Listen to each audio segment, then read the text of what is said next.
Welcome to Oh Brothers. This is episode 3, episode Trace. We've carved through a couple Oh Brothers episodes. You didn't like that I said I didn't Trace. love it, but it's another situation where it happened and we can't go back. There's always a unique start to these episodes. There is. And I didn't hate it. I hated the way you said it. Well, that's demoralizing. I know. My confidence is at Yeah. an all-time high to start this episode. Good. So again, Only welcome uphill to from Oh there. Brothers, episode 3. This is an exciting episode. First of all, thank you for listening. If you listened to the first 2 of our conversations, obnoxious ones again. But this is an exciting and unique episode because we have our first sponsor. And it's a massive sponsor, just financially, status-wise. We're funded for the year. Funded for the year, maybe more. We are sponsored by Jake's Sports Newsletter on Substack. I thank you for the clap. That felt special. That's the first clap that my newsletter's ever received, and so Shouldn't this is be a the big last. moment for me. That's shouldn't be right. the last. I know. Hopefully, we get more claps. Obviously, we're joking with that being a sponsor, but I did want to throw out that we're not going to be talking. It hurts both of us a little bit, but we're not going to be talking any baseball today on the podcast. Though we're both Yankees fans and super pumped for this Yankees-Dodgers World Series, something that we've seen some Yankees World Series, but never Yankees-Dodgers. It's pretty exciting. It's two Juan teams Soto's that world. Juan Soto's world. We're just living in it. But because we're not going to be posting any or talking about any baseball today, I am going to do a World Series mega preview on the newsletter this week. And so go to Jake's Sports Newsletter on Substack.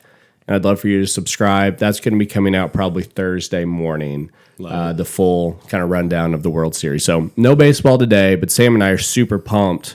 And we're going to be watching Friday night, Yankees-Dodgers. Yankees Dodge. Go Yankees. Go Yankees. I would also like to say I was the first subscriber. I think you were. I know you were. Maybe. Or it might have been Dad. I can check. It probably was Dad.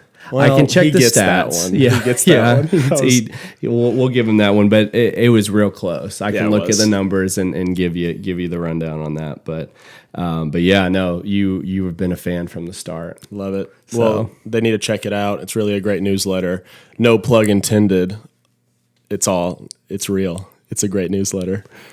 I just kind of I hung you out to dry on that one just to see where you were going to go with that. In all seriousness, it's a great newsletter. And if you're listening, you should go subscribe. Sincere voice came out. That was sincere. I feel like it wasn't sincere, and I legitimately wanted to say it's a great newsletter. Thank you. And I've appreciated your support on it. It's a fun little, obviously you and I, with the podcast as well, you and I have day jobs. Yep. But this is something that's super fun for us to do, both the podcast and the newsletter scratches my writing itch. Totally. That's uncomfortable to say. That made me uncomfortable. I use that phrase a lot. Each time I saw where it was going, know, and you it's saw like everything in me wanted to stop it. but you put up a body language stop sign, and I Yeah. sped right through it. But it conveyed the message, and it does scratch the itch. It painted the picture. Oh my goodness, let's move on.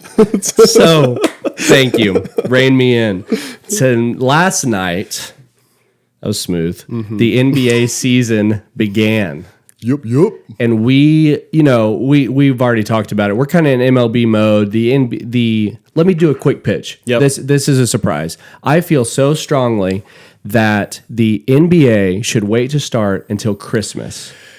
I Because saw something about that recently. I know where you're going. Go, yeah. There's so much going on in sports right now with baseball and football. And I guess hockey. There's hockey fans obviously are watching their sport right now too. How great would it be for the NBA to wait until Christmas, which is a Opening day day. they've already owned, Yep. opening day on Christmas, and then even more so, own July and August. August. There's nothing going on in those months besides tennis guy. Yeah. But tennis and baseball and like regular season baseball. Imagine the NBA playoffs being in July and August. That would be the sport. It'd be awesome. I agree, because you already have fall, football, Yeah. baseball in October. Adam Silver, if you're listening, heard it here first. That's right. I agree. We're the first ones to ever. I've never heard it anywhere else. But I feel stronger than ever about that, especially right now with the Yankees. Like we are two of the biggest Thunder fans and just NBA fans Totally. in the nation, I'd like to think. And I am a little uninterested moderately right excited for the NBA season, but I am very invested in the NFL and especially MLB. I'd love for the NBA to start in December and just too. own the summer. So, little plug. now. No, I like it. I almost forgot the NBA started this week because know, of it snuck up. baseball and football. So. Exactly.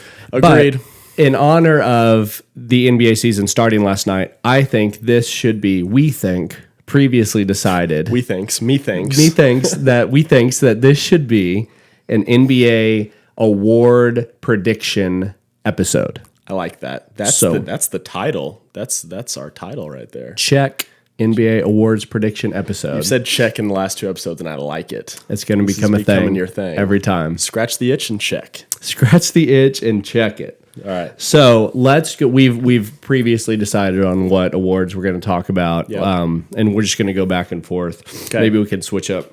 Big sniff into the microphone. I like it. I'm breathing like an old dog. It's fall. We got the allergies. So let's go in the order that you text last night of the awards, starting with MVP. Okay. I want you to start. You want me to start? Do you want me to start every single time, or do you want to switch it up? Let's snake it up. Snake it. All right. I really did try to make this non-emotional of a decision. Obviously, as Jake mentioned, we're Thunder fans, so it's hard to not pick the Thunder for many of these. Yes. And I did pick some Thunder for some of these, but multiple. I also but I wanted to make this non-emotional and truly logical. So I still that's a long build-up to say my MVP for this year is Shai Gilgeous-Alexander. And it's a couple reasons. I went back and forth. An honorable mention is Luka. I hope that doesn't take away from what you're doing. It's between them two for me. A lot of people say Shai last year was his only year because the Thunder were on the rise, and this year they've made it, so it doesn't really make sense to have a player that's on an already expectedly winning team. I disagree with that logic. I think Shai's the leader of the Thunder. I think Shai, he's 26, so he has improved every single season. I think he's still going to improve this year. I want him to win, so I kind of want this pick to follow along and be rooting for. I can't root for Luka. I know. Luka, if you're watching, I'm sure you're a great guy, but I'm sure you're watching. I'm sure he's watching, but I hate him as a basketball player. I don't like, he just bothers me. And it's the obvious, the complaining. Yeah. I do admire that. I don't think he watches his weight and watches really what he eats, and he still is unbelievable. That's true. And that's a luxury. But I also just think, I don't think the season's going to go for him like people are projecting. And I think Clay in the mix with Kyrie, there's just some dynamics that I don't think are going to work out well for the Mavericks as a team. So I think that's going to affect Luka's MVP. So for that, Shai's my MVP. I have very few notes. We're on the same. I think we're going to have some differences as we go along. Yep. But I was right there with you in that this is simplifying it too much, but I think it is a Shai versus Luka conversation this year. I was listening to Brian Windhorst's podcast talking about the high bar that Jokic or Giannis would have to achieve to win another MVP, meaning especially Jokic. Trivia question from their podcast, Brian Windhorst, who there's only one other player that's ever won 4 MVPs in 5 seasons. And Jokic would be doing that this season if he did that. Do you know who the other one is? Just as a fun fact. I'm totally stealing that from Windhorst's podcast, but I don't even know if they had this award, but Wilt Chamberlain. No, I think he was really close. I'm just going to tell you. Tell me. LeBron is the only 4 times in 5 years guy. Jokic would be doing that this year. That's a high bar. They would have to be first in the West, and similar for Giannis. So I do think it is a Luka versus Shai debate, and similar to everything you said, I think that there are a lot of reasons to be optimistic about the Mavs, but also to be uncertain about how they all mesh together. They obviously looked great, overperformed last year. But to win MVP, you kind of have to be a top, Russ and some other exceptions, Russ in 2017 and a few others have been exceptions, but you have to be a top 3 or 4 team, and the Mavs have every opportunity to do that, and also are less likely, I think, to do that than the Thunder. I think so too. And both of those guys are going to put up numbers. I think it's just going to come down to which team wins more games. And I think the Thunder will. And so it may be a homer pick for both of us, but I'm picking Shea also. I love as it. my MVP. I love it. All right, Defensive Player of the Year. Who's your I think Defensive this Player is of an the Year? easy one. And I don't have many notes for it. Gobert's not going to win it again. That was a little sneaky move. It made it sound like I was going to say Gobert. You really did. Similarly to the Jokic high bar situation, I don't think I forget how many years in a row he's won or how many out of the past 4. I don't think this is a Gobert year. Wemby finished second last year. This is his year. I think Victor Wembanyama wins this one pretty easily. I picked Wemby too. Yeah. I picked Wemby as my number 2. Your number one guy. Player. Wemby's my number one guy. Wemby is my guy. He's watching this too with Luca. He is together. Yeah. The night the NBA season, their season begins, they're sitting in the afternoon just watching this pod. Taking off. right. No, I did Wemby too. I really statistically think it was close last year. With my very uneducated, not in the weeds mind on sports, I would have picked him last year even. I think there's just something against rookies. There's some ceiling. But I mean, he led the league in blocks. Yeah. And even just from, I know that they probably don't calculate the DPOY, Defensive Player of the Year, Nice. based off like the feel of the game as much. But I have never in my lifetime seen a player where grown men in the NBA are afraid to drive against him. Such a good point. Like you literally can see all-star Hall of Famers get scared and keep dribbling when he's in the paint. Gobert has done that a little bit over the years, but not the way that Wemby did last year. As a rookie. And those are, like you're saying, there's a lot of ways he impacted the game that don't show up statistically. Yeah. So his statistics were great, and just the impact he had in the paint and for other offenses. Yeah. That's a good call. Yeah. Okay. Sixth man. Sixth man of the year. My sixth man of the year, who I again think it was in conversation. So I had an honorable mention here. I'll save it till after yours. Okay. I ended up going my sixth man of the year, Malik Monk. It's a smart choice. Malik Monk. I think you look statistically at him I think he's been in the league for about 5 years. Almost every single one of his averages has gone up every year. I mean, he to me has that James Harden feel like post Rockets or pre Rockets, where he looks like a star and he's playing in a bench role. And so I just see Sacramento. They got DeRozan, and so I don't see him starting. And I think he is their second unit. Dude's a beast, and Naz Reid won it last year.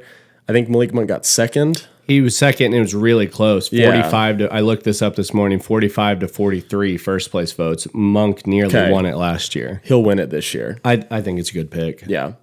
This is our first difference, and I went between this guy and Monk. So I think you're cheating off my notes. You're about Did to you say see? it. You're about to say But it. You can see my I didn't other see it. ones. I didn't see I have it. to, just like when we're playing cards, I have to didn't see change. it. I have to hide my cards. I didn't see it. The audience will prove that. I wasn't wandering. It is on tape. That will look absolutely like you were I staring was right totally at it. looking at your iPad. You did it again. I didn't just see now. it though. I guess there's no problem with you seeing it. I went between this guy and Malik Monk. I think Monk is the wise choice. He's the odds-on favorite right now. Like we mentioned, and like you mentioned, he is going to be the guy coming off the bench for the Kings. He will likely be the highest scoring bench player as far as the average goes, and that goes a long way for sixth man of the year. So he very likely will win. If he doesn't, I'm going with Karis LeVert for the Cleveland Cavaliers. I am very high on the Cavs this year. Yeah. Second or third in the East is my pick. Between the Knicks and the Cavs, I think one of those two teams ends up second in the East behind the Celtics. Karis LeVert can score, and he's going to need to score for them. Similar to Monk, he has those are two different teams in a lot of ways, but similar to Monk, he's going to be the bench scoring where you're going to have Mitchell and Mobley and some of those guys that are going to be able to to put up points on their starting unit, but they lost. I don't know how long Strus is out, but they recently lost Strus, who's another guy that can score off their bench, and so they're going to need Levert to score. And I think they're going to be a top 3 team in the East. Wow! And so I think book it, Karis LeVert, and you can get some pretty good odds on that too, if because he's not the odds-on favorite. He's about 4th or 5th, but I think he's a sneaky 6-man choice because I think the Cavs are going to be good. I respect that decision. I've always liked LeVert because he was on Brooklyn. He was before he was on the Cavs, and he scored 20 points a game a couple years ago. He can score. He's legit. He's a good player. So, and I'm going to go into most improved next straight from there because I almost picked 2 Cavs in a row here, and I decided I can't go too far in on the Cavs. I'm so high on them, and I'm so high on Evan Mobley this year. Whoa. I've been high on him since he was drafted, and he's semi-disappointed for some compared to expectations maybe he had coming out of the draft. I wanted him on OKC so bad that year that we ended up getting Giddey. Sam Prez, there's reports that Presti tried to trade up to that 3rd spot to get Mobley. And that would have been pretty awesome, but obviously it's worked out pretty well for both teams since then. So because I picked LeVert, I didn't pick Mobley for most improved, even though I really thought about it and kind of wanted to. So instead, I went Jalen Green for the Houston Rockets. Wow. I think he showed some flashes last year. I think they're going to be better this year. I don't know if they're a playoff team. I haven't ranked my Western Conference teams yet, but I think Green makes a jump this year. There's reason to believe I was going to pick because I'm wearing the jersey, Jalen Williams, for this one. But I think last year was his opportunity to win this particular award, and he got 4th, I believe. I think Jalen Green makes a jump this year. Yeah. That potentially gets him this award. I like it. Nice. A couple quick things. One, we have an Ohio fan base listening to this.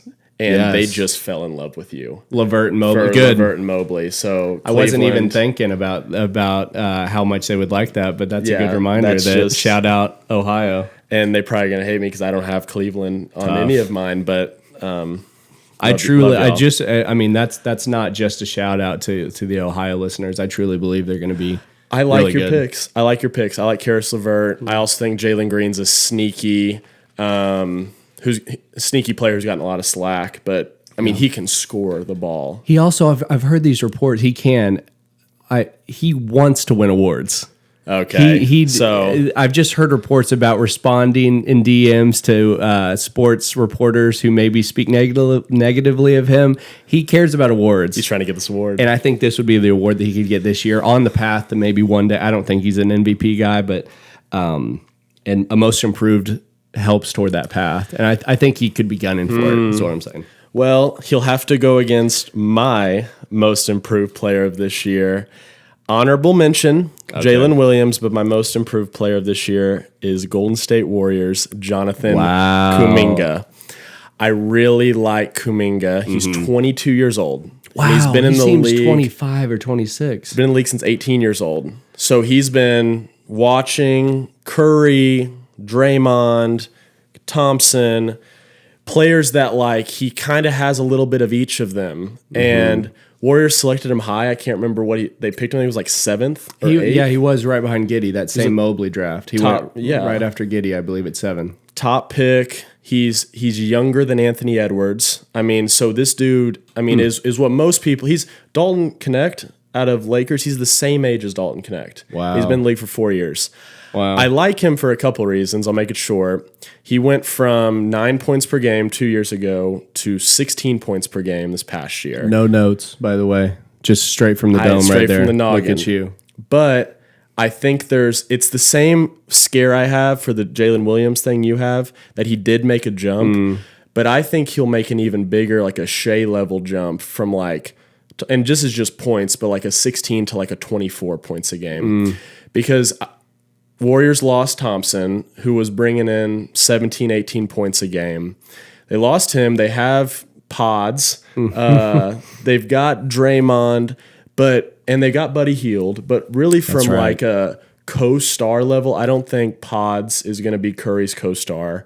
Curry's still Curry. And I think this is the year where Kuminga is the Robin to Curry's Batman. And there's a reason maybe why they didn't get a Markkanen and it might be out of their control, but I think because of that, he slides into that role blows up this year. 22-year-old superstar. I love Jonathan Kuminga. That's a strong argument. I was thinking through everything you were saying there, and I agree that if the Warriors with Steph Curry are going to continue to be relevant, I hadn't thought about this until you just said that, but it's going to take a Kuminga like leap. that. Yeah. Yep. That's my. You mentioned marketing too. I really thought they were going to get them, and so maybe too. he fills some of that role that he would have if they're going to stay relevant. Wow, I like it. Okay, you're up for Rookie of the Year. Rookie of the Year, Reed Shepherd. He's probably the highest projected, and a lot because of Summer League, and people think this draft's gonna have some duds. I think this draft's actually gonna have some pretty good talent.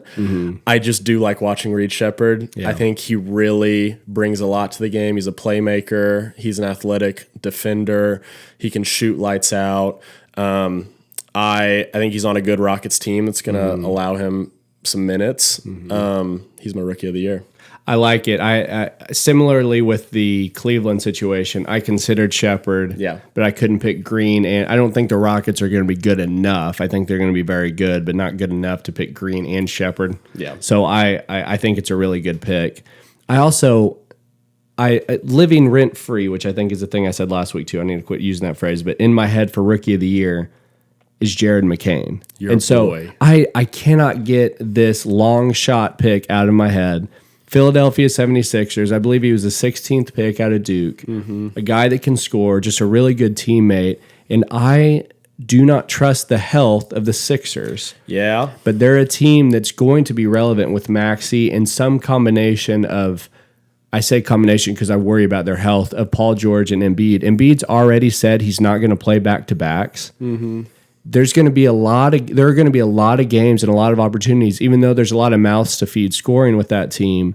I just worry with injuries how many games all those guys are going to play together. And I think they're going to be a team that will be really relevant, and they're going to need some guys like McCain to step up and score a little bit. And so he's way down as far as odds go for Rookie of the Year. But I just see a path where he gets more minutes and ends up, if Paul George is out, I forget if Maxey's a point guard or a shooting. I think he's a shooting guard. I think he's a shooting guard, but I think he played a lot of point. So like if George is out, like I could see a situation where Maxey's playing shooting guard and you have Jared McCain coming in and playing point guard and helping a good team win a lot of games and end up scoring 12 or 13 points a game. And that could put him in a position, especially if some of these other guys aren't. I was looking through the list, and Shepherd may be one that scores a lot, but there's not a lot of opportunity for guys to come in and just have big roles. Zach Edey is the odds-on favorite, and he's going to be the starting center for a potential playoff team in Memphis. But I don't know. I can't get it out of my head, so I'm all in on Jared McCain. I'm rooting for Jared. I like Jared just as a person. I do too. Cool. I like it. So those are our picks for the awards. We also decided to do a couple more choices on surprising team and disappointing team. We good to go into that? I think so. Do you want me to start? Or do you I've forgotten the order. Am I starting? Is it snake draft? Is it back to me? It's back to you. Okay. It's back to you. All right. Do you want to do most disappointing first? That's better. We end on a good note. Well, we actually haven't done championship matchup either. Let's end on that note. Let's end on that. Okay. That's fun. So most disappointing, you're up. I do want to throw out really quick, by the way, I got a little lost there in my head as I was thinking about throwing in my 5 picks. I just want to throw out there, we talked about it. We're not a gambling podcast. Oh, yes. But I just want to throw out, it's a long shot for my 5 all to win the awards. But just in case you're wondering, if you were to put $10 in on those 5 on FanDuel. Your 5. My 5. If you put $10 in, the return as of today is $837,679.81. So just do with that as you'd like. You said this to me a few minutes before we started this, and I legitimately thought you were going to stop at $837. Right. No. And then you said $1,000. $837,000. That's 3 more zeros. I don't think, again, I'm not promoting anything here. I just don't think they're wild picks. I think the Jared McCain is what throws it off. Right. It has to take out McCain at $16,000. You win for $10. That's still unbelievable. I know for $10. Anyway, okay. That being said, I've kind of hinted. I just hinted at this. This is a good transition. My potential biggest disappointment of the season is the Philadelphia 76ers because of. I just laid it out, so I won't say much more. Because of potential injuries, they're projected around 52.5 wins. I think they very likely could be like a 44 win team that sneaks into. They were a play-in team last year. Yep. And so they obviously added Paul George, but I think they could sneak into the play-in. Yep. So I'm going with the Sixers. I like that. I contemplated them. I actually did it's probably a surprising one compared to what the odds are. This team is projected 54.5 wins, so they're one of the high ones. And it is the Eastern Conference, the Bronx, New York Knicks. Wow. I think this could crash and burn. I think they could legitimately be one of the best offenses in NBA history. Mm-hmm. I would not have chosen them if they didn't trade for Cat. I know. I liked the Randall and DiVincenzo. I love both of them. I think the Timberwolves are going to have a crazy year. I don't like Cat in this lineup. I know. And I think they're so stacked, but I think they added Bridges, they added Cat, they took away 2 big contenders. They also took away, and I'm thankful for this one, Hartenstein. But I think there's been so much change, and the expectation that they're going to win 54 wins this first year after taking major pieces and adding big ego players and putting them all together under Tibbs, I don't see it working out the way people think. So I don't think they're going to do like bad. I just don't think they're going to get 54 wins. It's a good argument. I think some East Coast bias potentially. Like people really like, we're Yankees fans, I know, but people really like when New York teams are good. And I think that may have bumped that number a little bit. It is a high number, so I like it. Yeah. Good. Okay. Most surprising team. I was excited for this one. Okay. The San Antonio Spurs. Wow. Chris Paul believer. I am. I think he's the superstar whisperer, Chris Paul. They're projected 36.5 wins, which that's a jump from last year. But I think it's going to be even more of a jump. I see Thunder level jumps for them. Wow. Because Wembanyama's legit. He is. He is like, I think he's going to make it. I think he could be in the argument for most improved, in the argument for MVP, in the argument for Defensive Player of the Year. Yep. And you've got Chris Paul now, who I think is going to do the same for him as he did for Shea. He's going to unlock things in him. He's still a good point guard. I think they have some interesting pieces. They have that guard from UConn coming in, who I think is going to be pretty good. He is. I don't think they have like superstar level where they're going to be like getting 50 wins, but they're going to get more than 36. So I like the Spurs. I like that, and I hadn't thought about this until you were saying it, but I could see them as a big trade potential team too if they overperform earlier in the year and there's a Zach LaVine, even though I don't love Zach LaVine, or just a player that's in a bad situation that wants to play for a playoff team. I could see, and they have so many assets too. They could make a big move. They could. Wow. Okay. I should have thought through that one. That's a good pick. Feel pretty good about it. Mine I'm less confident about, but I'm going to go with it. And another transition here, Zach LaVine. I think the Chicago Bulls are going to be better than their number. Their number is 27.5. Wow. And they've just been in that play-in zone for years now. And I know they lost DeRozan and they lost Caruso, but I don't think they got that much worse. And I kind of am a Josh Giddey believer in that situation. Giddey, LaVine, Kobe White, Lonzo, Patrick Williams, Lonzo's back. I think that Buzelis, it could be a good rookie. Vucevic And Vucevic at center. Vucevic. At center. And Yeah. Patrick Williams is a pretty good power forward. Yeah. Io, I forget. I apologize for not knowing his last name, but is a really good sixth man. They just have talent. And an issue could be the opposite of the Spurs deal, where they end up being sellers at the trade deadline and they end up tanking for Cooper Flagg. But they haven't shown any signs of wanting to do that, even though they probably should have in the last few years. Instead, they seem to be trying to build with these guys. Yep. And if they're going to do that, then I don't think they're going to win 27 games. I think they're going to be a mid-30s type of team. Man. So I think they'll surprise. 27 is low. I didn't know It's the really Bulls. low. I like that one. Yeah. I like that one. Okay. Well, we'll see. We'll see. I actually, just the last little thing, Josh Giddey was in my most improved player argument because He's second in the odds right now, believe it or not. Really? He jumped up. So you were on that. I could see it. I mean, I think he's a good player. He just didn't fit in OKC with all the talent we have. Yeah, he's going to get a chance to do what he does best. Just kind of have the ball. I don't mean to cut you off there, but I think he'll look more like Australia Josh Giddey than Thunder Josh Giddey. All right, it's championship matchup time. Let's do it. Championship matchup. So we're going to do the teams that are in the finals and then our winner. Great. This is not going to be surprising, but I'm going for I want to get 100% on these. So to do that, it's Golden State Warriors versus Chicago Bulls. no, it's I really was trying to make that funny.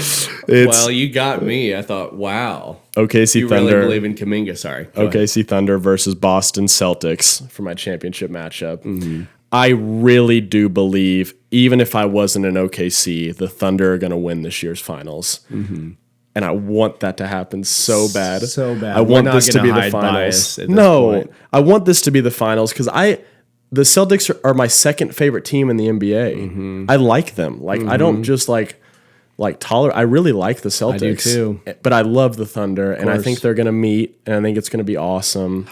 And Shea's going to win the MVP, and the Thunder are going to win, and it's going to be a fairy tale. It's going to be a fairy tale. Same. Okay. I wish I could go different, but I had the same. And we're such homers, but it's I just to make myself feel better about it, I looked up some expert picks and found this matchup and the Thunder winning is something that NBA analysts are saying. Great. It's not we're not just homers. And we really I'd like to think we really know this team. If I felt that there were flaws in the Thunder roster that may stop them from making the finals, I'd be honest about that. I feel like the path that they've been on, this is a year where at the very least I do believe they're going to make the finals. And like you said, I love this Celtics team. I think Jaylen Brown and Jason Tatum are awesome. I do too. I think that Drew Holiday, Derek White, and Al Horford are three of my favorite players in the NBA. I know. And so that matchup would just be so cool. So as you're doing there, I'm saying this to manifest it just as much as anything. Like give us Thunder Celtics in the championship. Yep. Let's go 7 games. Why not? Let's sweat it out. As long as we know the Thunder are going to win in 7, and that we're going to be home, and we're going to be at home, and that we're going to be at the game. We will be there and be at the parade. Yeah. But I as you're saying, I think it's a realistic pick, and I believe it. I think that the East is better this year in a lot of ways than it was last year, but the Celtics still are a step above, and I don't think the West got better enough to where I feel like the Thunder are going to have a harder road this year, and the Thunder did get better. I think the Nuggets are worse. I think that the Mavs are shaky, but may be right there. I just believe in this Thunder team. We'll probably talk about that more as the season goes along, but the short of it is we're both on the same page. I love it. Thunder over Celtics. Let it be. Book it. Let it be. John Lennon. Speaking of booking it, I think it's Wellington Winner time. What a transition. I know. Wellington Winner, just as a recap, 2-0 in the Wellington Winner so far. 1-1. 1-1. I got my first dub. You did. Back on the right track. And I'm nervous about my pick this week, but I'm going to throw it out there. Say it. I think that the San Francisco 49ers on Sunday night in San Francisco are favored by 4.5 over the struggling Dallas Cowboys.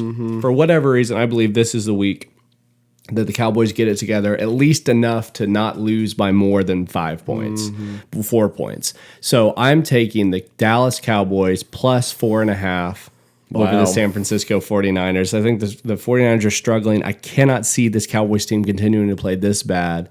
So I'm not saying the Cowboys are going to outright win, but I think they're going to lose by either win or lose by less than 4.5. So I like going with the Cowboys. It's a very Oklahoman pick of you. I know. I think that's smart, though. I also, at the same time, equally want you to totally see this crash and burn, so I can get back to 2-1. So I'm happy about that because that is a risky pick. It is. So I'm happy I played a conservative pick here. Okay. My Wellington Winner of the week. The Ravens are projected to beat the just flaming hot Browns by 10.5. Your Ohio friends this Well, episode. if you're a Browns fan, you're probably clapping at that because it's just bad.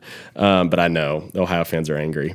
I got the Ravens defeating the Browns by over 10.5. Ravens are on fire. Browns don't know what's Dumpster happening. fire. So I think they'll easily win by over 10.5. and I'm ready to be 2-1, and for you to be 2-1. 2-1 too. I like it. Cool. That's it. Well, hey, that's the end of our episode. Thanks for listening. If you're watching again, would love to hear who you've got for your award races. Are they similar? Did you throw in a couple randos? Also, what's your Wellington Winner of the Week? Did you throw in a couple randos? Did you just toss it in there? Did you just, I can't think of a single, did you Garrett Cole? There you go. We threw in some Yankees. You threw in another Yankee. Nice. Go Yankees this week. Thanks for watching episode 3. See ya.